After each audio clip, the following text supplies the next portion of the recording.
Ensemble on file vers l'horizon, libre comme l'air sans condition. Les rivières chantent, les forêts dansent, on s'arrête un instant, on prend la chance. Et salut. Alors là je suis en train de préparer la vidéo pour dimanche. Qu'est-ce que je voulais dire? Ah oui. C'est sur la conférence de Guillemonde. Ouais c'est ça, Guillemonde. Et voilà. Ce sera la suite de la semaine prochaine d'après. Mais voilà. Ben voilà, pour vous dire qu'il parle d'un de ses projets. Donc voilà, c'était la conférence qu'il a fait sur son projet. Ciao.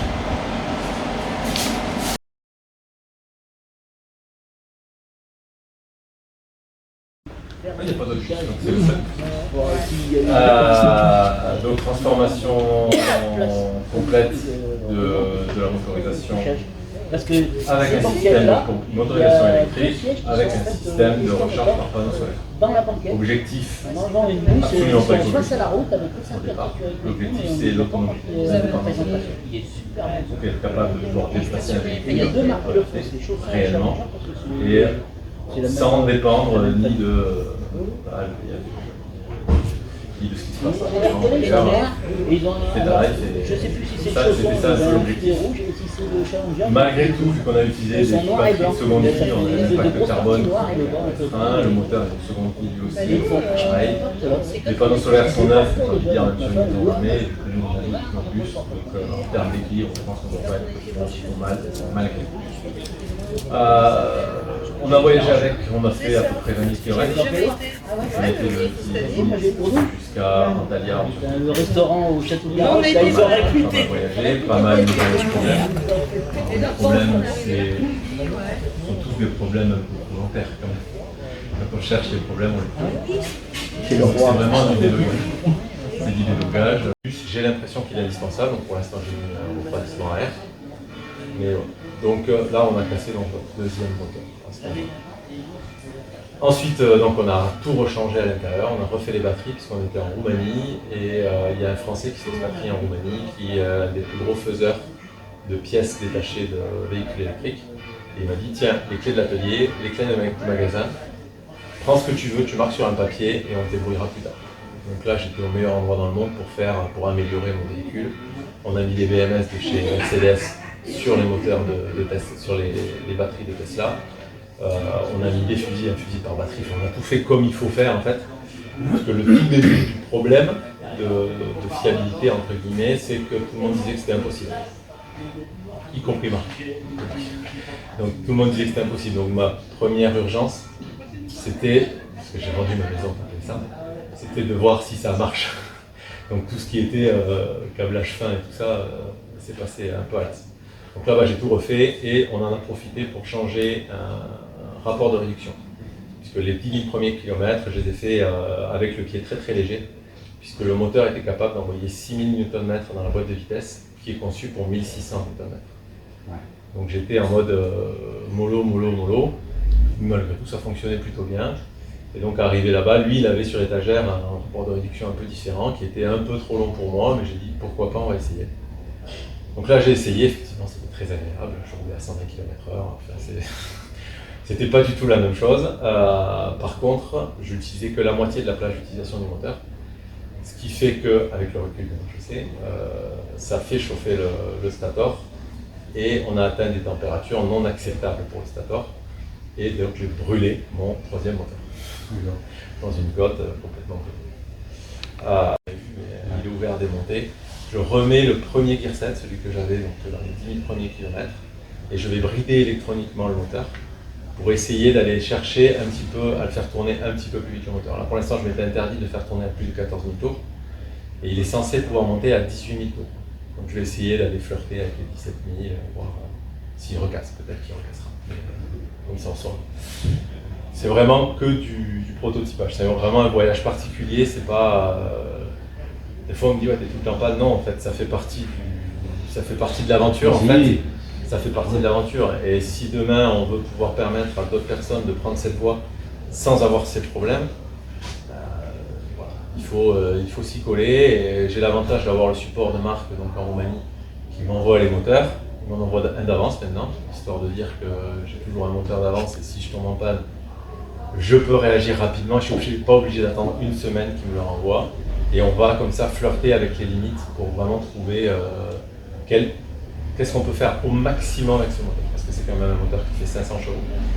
C'est plus que le moteur d'origine diesel. Et c'est bien pour ça que ça fonctionne.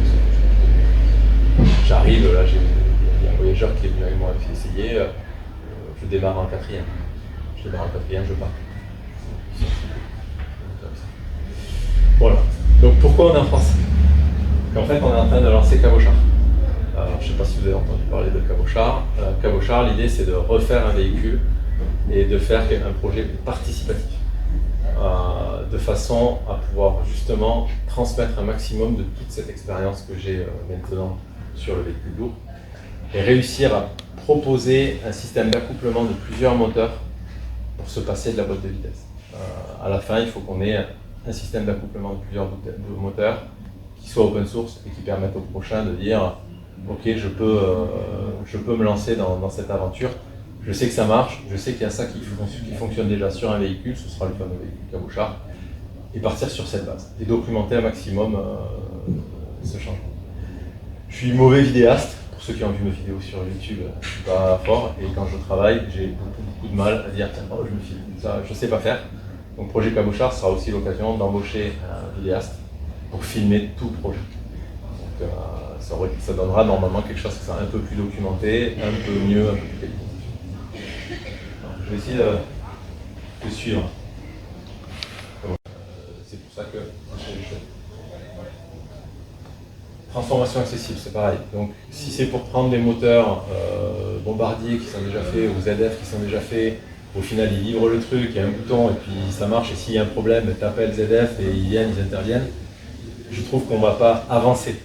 Aujourd'hui, dans les moteurs électriques, on a de grosses lacunes en connaissance du grand public. Quand on demande à quelqu'un qu'est-ce qu'il y a dans un moteur, dans une voiture électrique, c'est une batterie, un moteur, une prise. Tout le reste, personne ne le sait. Quand tu commences à parler de distribution, d'injection, d'admission, de tout ça dans un moteur thermique, tout le monde sait à peu près, sans être spécialiste, mais on sait de quoi on parle. Là, en moteur électrique, on a l'impression que le professionnalisme qui l'entoure fait qu'on est dépossédé un petit peu de cette technologie.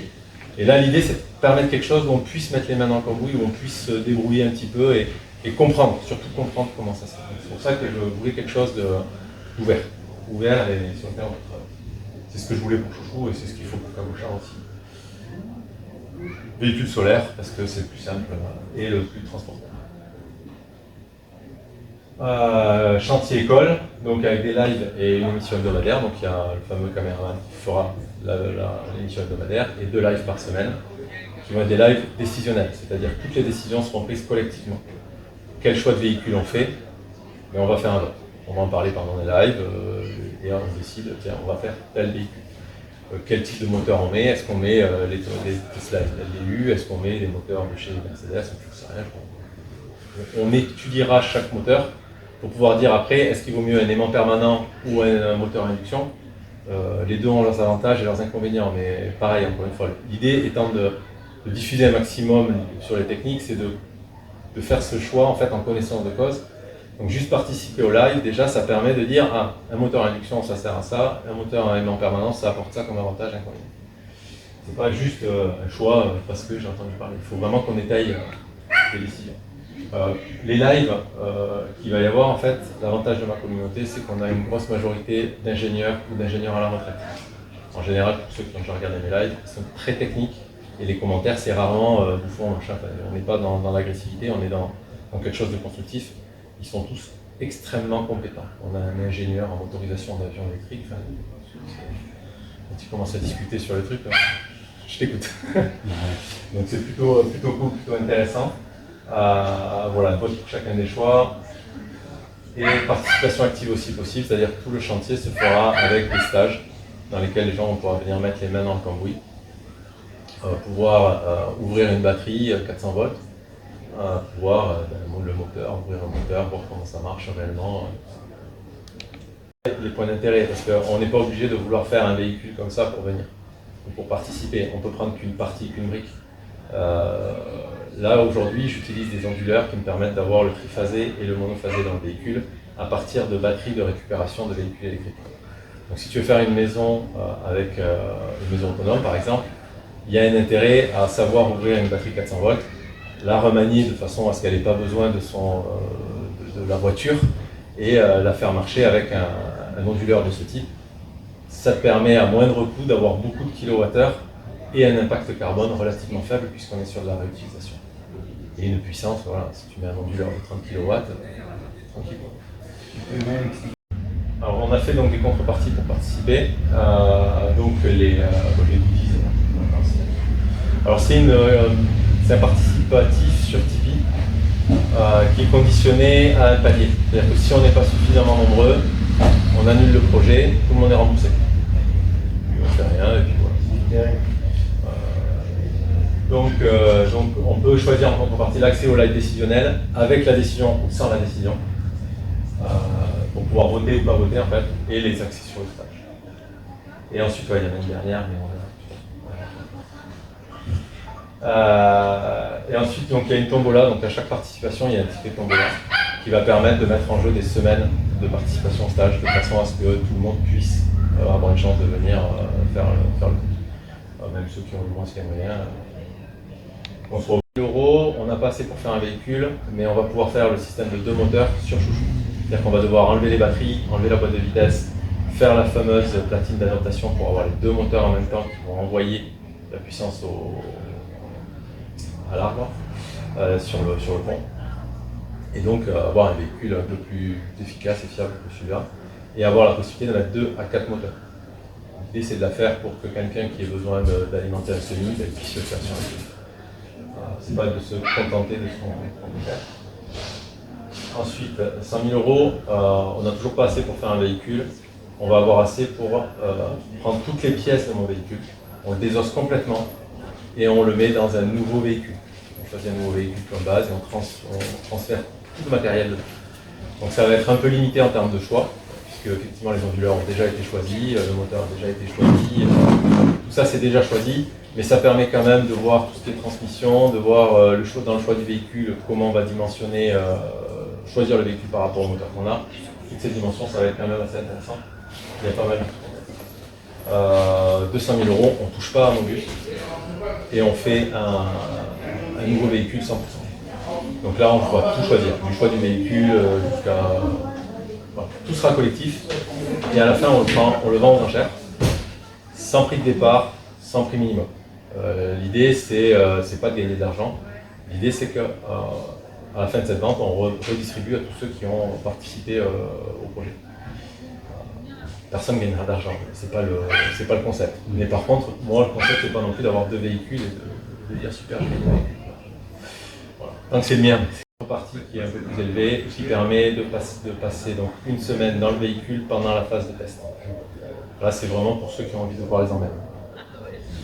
Quand on va partir avec le véhicule, et il y aura donc Chouchou et le deuxième véhicule qui partent. Et on va voir quand ça casse, quand ça casse pas. On va tester tout ça.